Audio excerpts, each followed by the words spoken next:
Qué bonito que. Qué bonito. Me ha encantado, Nacho, que ha sido precioso, ¿no? Ha sido precioso, muchas gracias. La filosofía como terapia, nada menos que con Nacho Bañeras.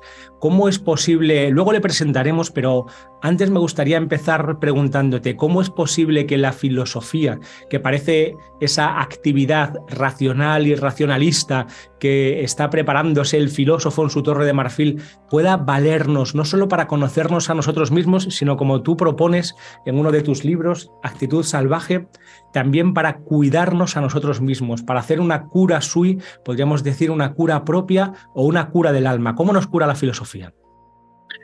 Bueno, en realidad la filosofía y la filosofía desde la que hablo, en realidad es volver a recordar lo que siempre ha sido la filosofía, ¿no? Pienso en Platón, en este volver a recordar y volver a recuperar algo que es básico para la filosofía, que es aquello que estaba inscrito en el templo de Delfos, ¿no? El conócete. Esta puerta que abre la filosofía del autoconocimiento, creo que es lo que permite justamente acercarnos a lo que es más íntimo de nosotros mismos como seres humanos, que es justamente el estar heridos. Venimos al mundo, o el estar en el mundo implica el hacernos conscientes de nuestra vulnerabilidad. Y ahí la filosofía no solo nos ofrece compañía, y con esa compañía una calidez y una presencia, sino que también nos ofrece un camino para desvelar aquello que llevamos dentro a través de ese autoconocimiento, y de ahí la tarea de cuidado y de cura que tiene la filosofía. Que también permite, ¿no?, el poder recomponer la idea de filosofía que tenemos, que es una idea muy moderna, ¿no?, de esto que tú decías de estar en la torre de marfil y pensando aislados del mundo, del cuerpo y del corazón, que creo que en realidad no es filosofía.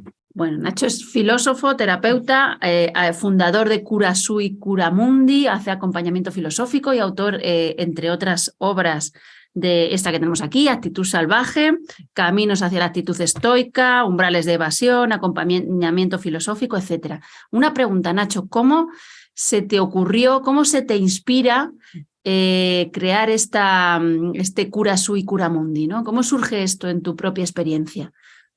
Pues la idea de hacer una plataforma que llevara el nombre de Cura Sui, Cura Mundi, que quiere decir el cuidado de uno mismo, el cuidado del mundo en latín, me aparece mientras estoy haciendo el doctorado, hace ya unos 10, 12 años, cuando empecé a hacer el doctorado, que encontré en la obra de Michel Foucault, que es un filósofo del siglo XX francés, cómo él va recuperando las tradiciones del cuidado de sí de la antigüedad y vuelve a poner encima de la mesa la importancia del autoconocimiento, ¿no? Y a partir de ahí me doy cuenta de que una tarea básica de la filosofía que ofrece el autoconocimiento y que implica el autoconocimiento es este cuidado de sí, que a la vez tiene implicaciones en el cuidado del mundo. Y entonces a partir de ahí, con ese nombre, empiezo la investigación del doctorado, y también se me ocurre hacer en ese momento un blog para escribir y compartir lo que iba encontrando, que poco a poco se va convirtiendo en una plataforma y en una escuela de filosofía, ¿no?, en la que reivindico volver a los orígenes de la filosofía, ¿no?, entender la filosofía como un estilo de vida, y un estilo de vida ligado al autoconocimiento.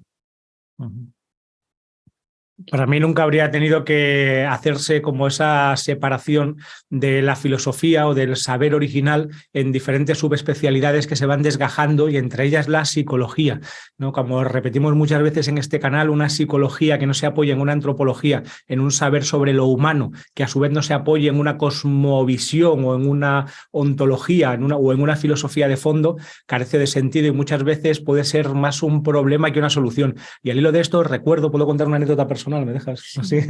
Recuerdo cuando yo fui a dar de alta mi consulta psicológica, que me preguntaban, ¿no? Había que rellenar una serie de casillas, y entonces en el Ministerio de Sanidad, entonces me preguntaba la funcionaria y decía, bueno, ¿y cuál es el material sanitario que da usted de alta para su función sanitaria? Y yo me quedaba así un poco estupefacto y digo, el material sanitario, digo, no sé, pues yo utilizo la palabra, utilizo actitudes, entonces, bueno, puedo poner esto, la palabra y actitudes, y ella no entendía nada, me decía, no, es que eso no es material sanitario. Digo, esto no es material sanitario, ¿y qué sí sería material sanitario? ¿No? Ella me dice, ¿qué hay en la habitación? Le digo, pues no sé, 2 sillas del IKEA y una mesita. Dice, pues eso es material material sanitario. Digo, bueno, entonces curo a través de las sillas, pero no a través de la palabra, ¿no? Y todo esto me dejó como muy reflexivo con esta idea de cómo parece que ahora, cuando estamos hablando de salud emocional o de salud mental, aunque este término mental aplicado a la salud me gusta poco, estamos hablando como de un ámbito muy específico que parece como médico y en ocasiones hasta biológico.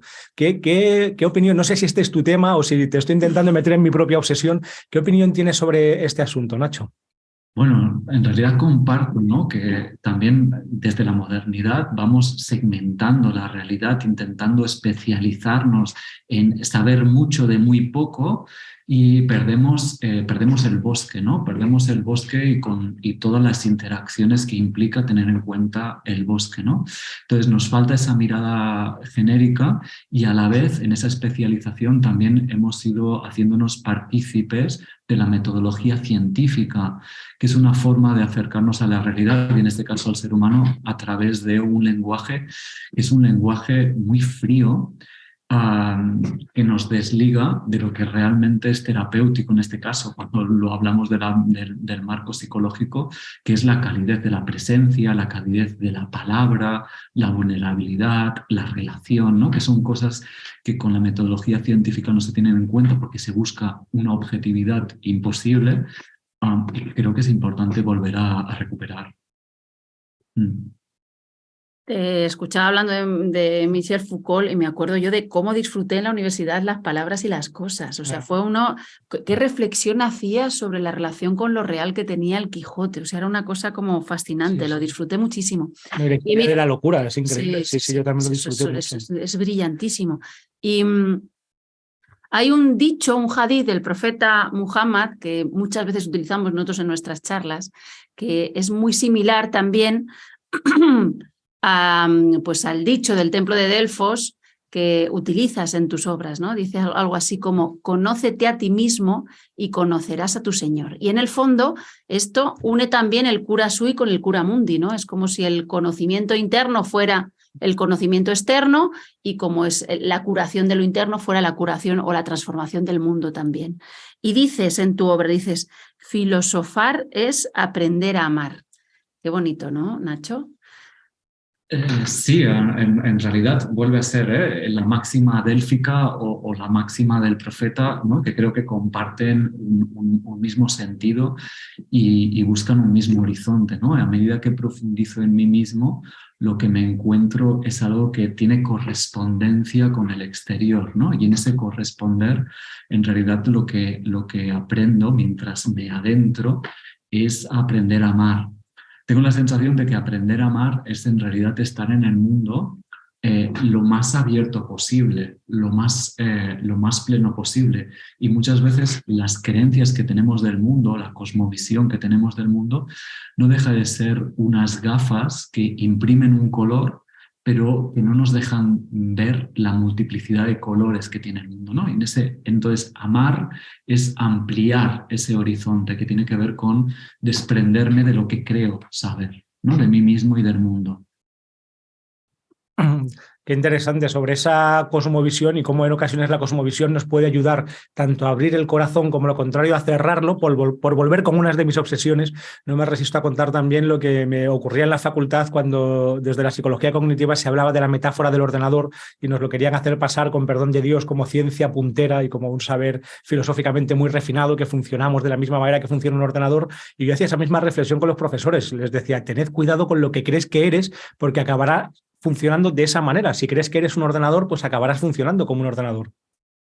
Otra pregunta, Nacho. ¿En qué consiste el acompañamiento filosófico? Explícanos un poco cómo es la praxis, cómo es tu práctica cotidiana en consulta.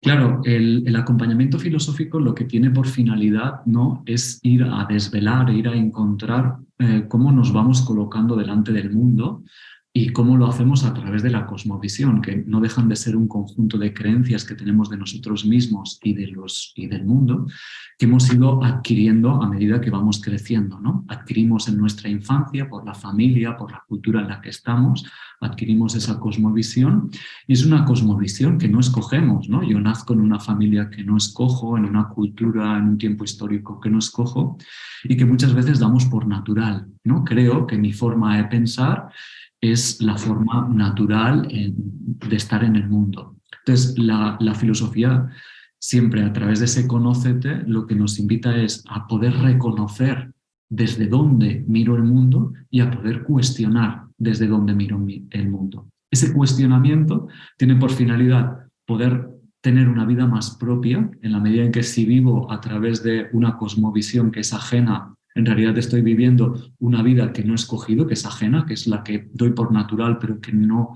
le he puesto voz propia. Y hay otra forma todavía más profunda de interpretar eso, que es poder vivir en la máxima socrática del solo sé que no sé nada, ¿no? El poder ubicarme a través de la docta ignorancia, ¿no? El darme cuenta de que continuamente entre la realidad y yo hay la mediación de las creencias, pero poderme hacerme la pregunta, ¿sería posible vivir sin esas creencias, buscando un contacto a través de este no saber, de esta docta ignorancia, que tiene que ver, es diferente de la ignorancia que generalmente tenemos en la cabeza, ¿no?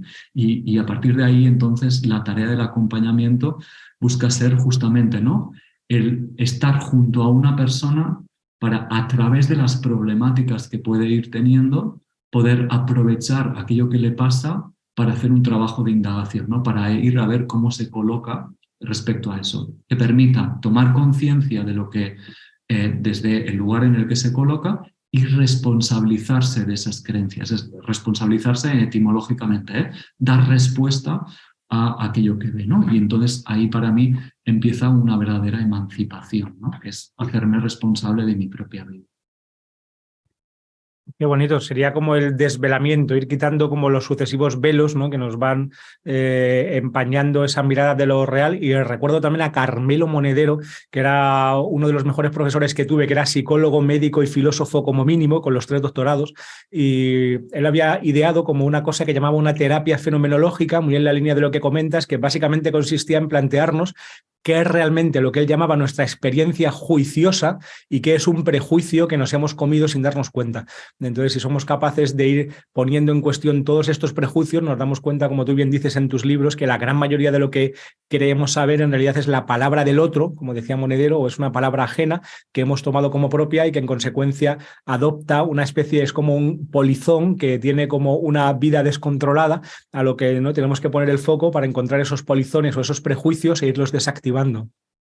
Sí, exacto, ¿no? Es no entender el autoconocimiento como adquirir todavía más conocimiento de mí, sino como una tarea de desvelo, ¿no?, sino de desprenderme de aquello que creo que tiene que ver conmigo y con lo que me identifico. De ahí lo que decía Mardía, ¿no?, de que la filosofía está ligada al amor, ¿no?, porque el amor tiene que ver más, al menos a mí me gusta entenderlo así, como un desprenderme. Y en ese sentido trazas como un camino que a mí me ha parecido precioso, como estaba escrito en este Actitud Salvaje, que he disfrutado mucho. Dices que se pasa desde de vivir una vida ajena a vivir una vida propia para luego conectar con una vida salvaje, que esto tiene mucho que ver con la fítera, ¿no? Salvaje. Y de ahí vivir la vida con mayúscula, ¿no? ¿Nos podrías trazar ese camino ahora, sintetizarlo? Pero ya que hablas de lo de la fitra, recuerdo que me ha llamado la atención un párrafo del libro en que decías que no se trata de volver a una naturaleza original inexistente, sino como de inaugurar o algo parecido a un espacio de libertad radical, ¿no? Lo cual sería una idea que en realidad es opuesta a esa idea de fitra, como si no hubiera esa naturaleza humana. También decía Sencillo que la naturaleza humana es que no hay una naturaleza, sino que estamos como abiertos a infinidad de posibilidades y por eso necesitamos determinarnos primero por la cultura de origen y luego ya hacer ese trabajo dialéctico del que estamos hablando, de poner en cuestión lo que soy para inaugurar una verdadera libertad. ¿Cómo entiendes tú esto? ¿Hay una naturaleza original, como una fitra, como dice Mardía? Wow. Muchas preguntas, sí.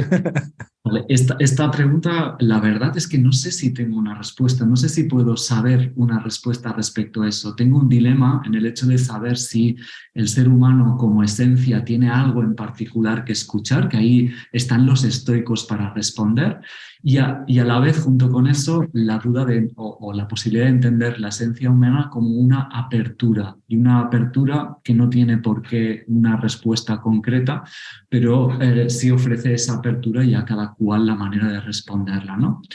La verdad es que basculo entre una respuesta y la otra y no tengo una respuesta a eso, ¿no? Me toca vivir aquí a mí en el no saber.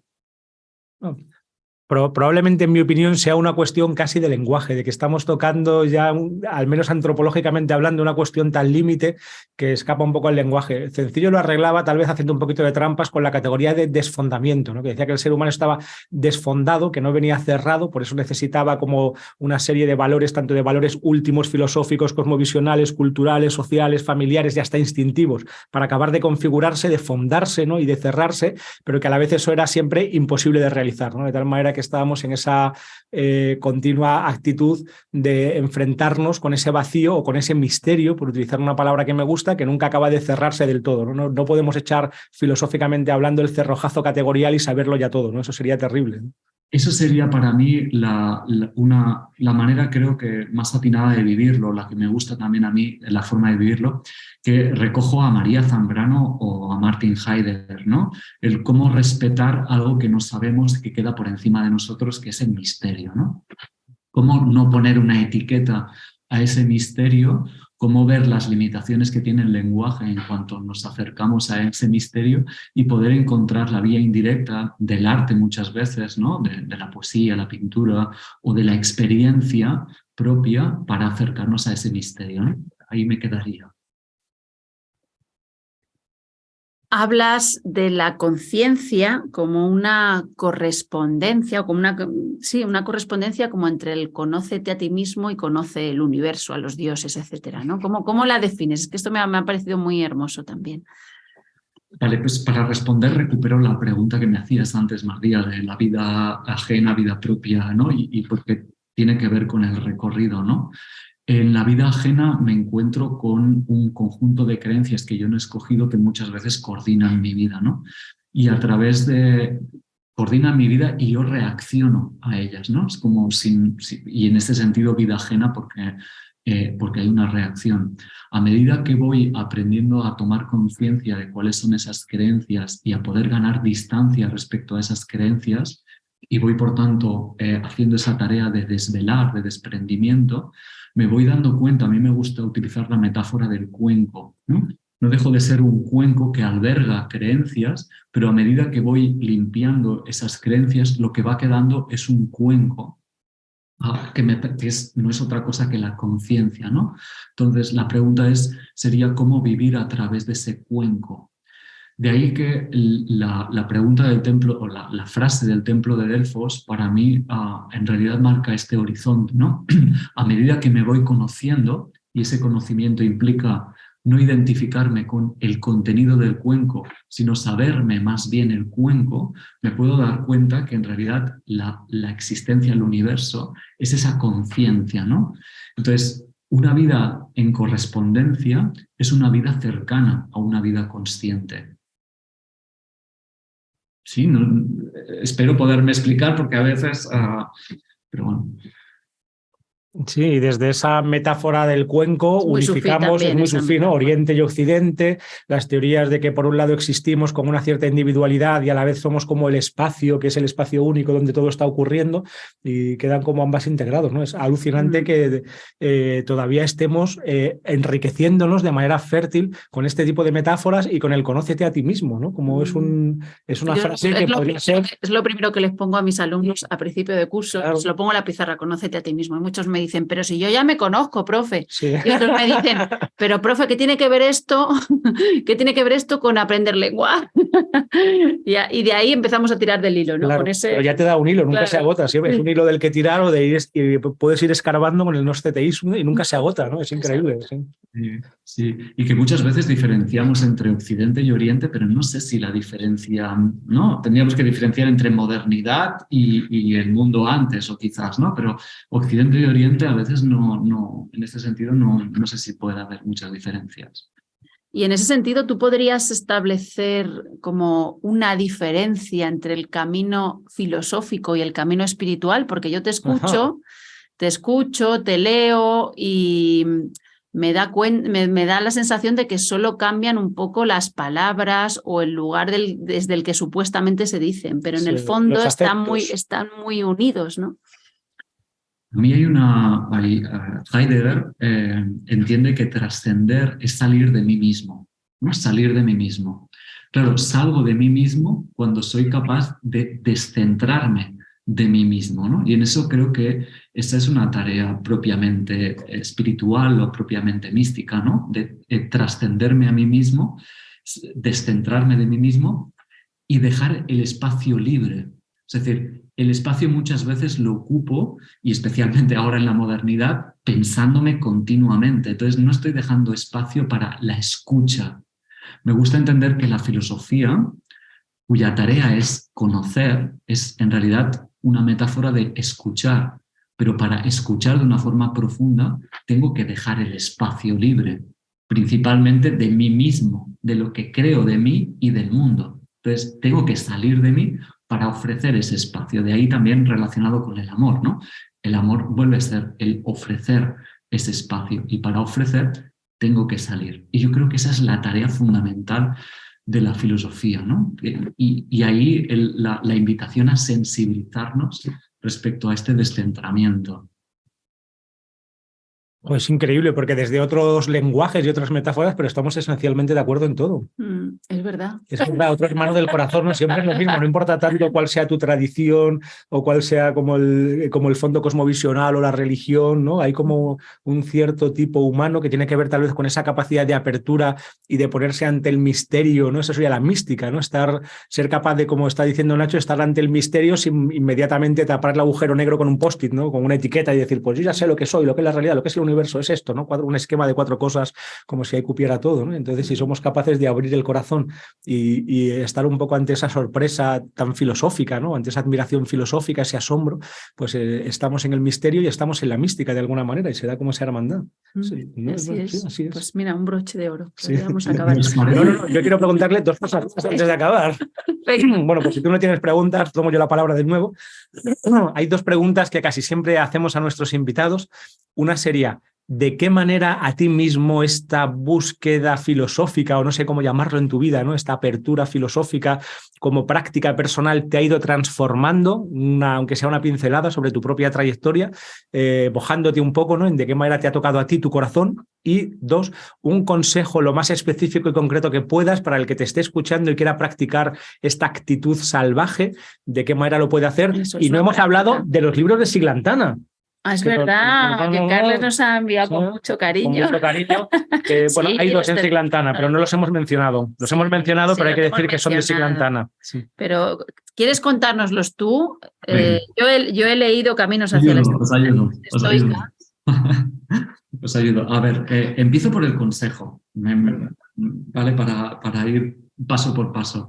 Empiezo por el consejo. Yo, en la reflexión que hacíais antes, Rafa y Mardía, de esta apertura, me preguntaba por qué muchas veces necesitamos taponar o etiquetar el misterio. Y ahí muchas veces lo que aparece es el miedo, la herida, la incertidumbre.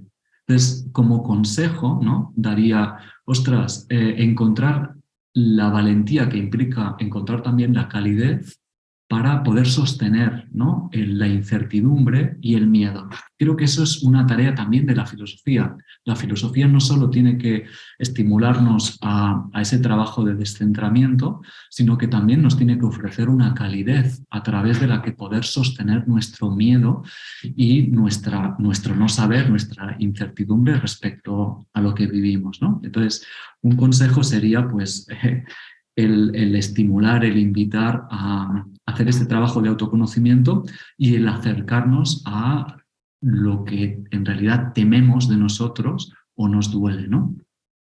Y ahí sigo con la primera, ¿no? ¿Qué me acercó a mí la filosofía? Pues directamente mi propia herida o mi retahíla de heridas, ¿no? Mi conjunto de heridas, ¿no? Desde el sentirme, digamos, yo tuve una adolescencia que recuerdo difícil, por poner una palabra, ¿no? Tímido, no me sentía parte de nada, me sentía bastante perdido. Y entonces ahí tenía un conjunto de preguntas que ni tan siquiera sabía formular, ¿no? Entonces creo que el hecho de encontrar la filosofía y adentrarme por el camino de autoconocimiento, también añadiría el yoga, la meditación, la psicoterapia, etcétera, etcétera, me ha permitido pues irme dando cuenta de cuáles son mis heridas, ¿no? Pues, la sensación de sentirme solo, la sensación de sentirme miedoso respecto a la incertidumbre, muchas veces desvalorándome a mí mismo, y podría continuar. Entonces yo creo que el poder vivir con conciencia respecto a eso y el poder ir construyendo otra manera de vivir más cercana a mí, respetándome, pues es algo que me ha facilitado, entre otras, la filosofía, ¿no? Y luego los libros de Siglantana tienen publicados 2 libros. Uno es de la revuelta íntima del corazón, donde lo que busco es potenciar la frase del templo de Delfos y sacarle el partido de las 3 partes de la frase. El conócete, y a través del conócete, el conocerás al universo y a los dioses. Entonces ahí hablo de mitología, de, digamos, filosofía no dual, y autoconocimiento.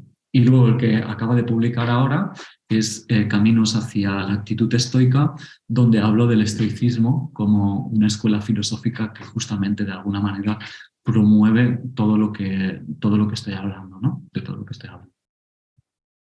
Que bueno, pues ahora que el estoicismo es sobre todo un montón de frases sueltas en cuentas de Instagram, yo creo que podríamos aprovechar el tirón para liar a Nacho para otro vídeo en que podamos profundizar en una verdadera mirada estoica. Así es. ¿Te apetece? Perfecto, perfecto. Ya sabéis que tenemos nueva web, psicologiayespiritualidad.com, donde tenemos ya el primer curso que hemos dado Mardía y yo, Un santo en tu espejo, donde hay 8 lecciones de casi 2 horas cada una. Hay una de ellas que se puede acceder de manera gratuita para que os hagáis una idea si os interesa.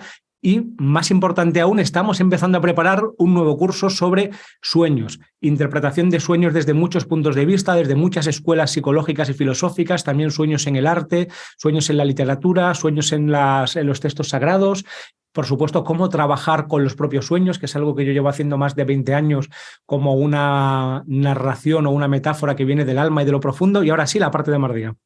Y nada, si os ha interesado el vídeo con Nacho, ya sabéis que lo podéis compartir en redes sociales, darle a like, hacer comentarios, y también os agradecemos que os suscribáis al canal, que es algo que hacemos por vocación, con mucha alegría y con mucho entusiasmo, y nos encanta poder compartir conversación con personas como Nacho. Nacho, muchísimas gracias. Estamos haciendo también un trabajo con Patreons y miembros en el que por una pequeña cantidad al mes tenemos una reunión mensual privada donde están pasando cosas muy interesantes. Os animo también a que lo investiguéis un poco.